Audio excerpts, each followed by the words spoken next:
আসসালামু আলাইকুম ও রহমতুল্লাহি ওবারাকাতুহু।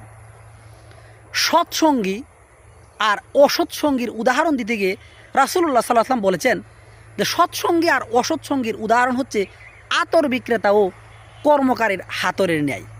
তুমি যদি আতর বিক্রেতার সাথে যদি অর্থাৎ সৎসঙ্গী আতর বিক্রেতার সাথে যদি তুমি উঠা বসা করো, তাহলে হয় তুমি তার কাছ থেকে আতর খরিদ করবে, আর না হয় তার থেকে তুমি সুঘ্রাণ পাবে। অপরপক্ষে তুমি যদি কর্মকারীর সাথে উঠা বসা করো, তাহলে সে তোমার ঘর বাড়ি পুড়িয়ে দিবে, ঘর বাড়ি না হয় জামা কাপড় পুড়িয়ে দিবে, আর না হয় তার থেকে তুমি দুর্গন্ধ পাবে।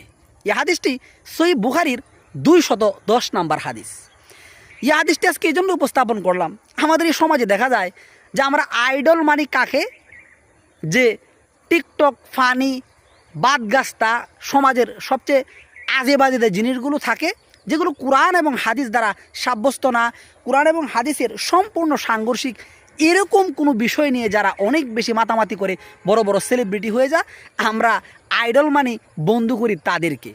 কিন্তু আমাদের মতো যারা কুরআনুল কারীমের এবং হাদিসের রাসূল সাল্লাল্লাহু আলাইহি ওয়াসাল্লামের কথা নিয়ে আলোচনা করি, তাদের কিন্তু কোনো বন্ধু থাকে না।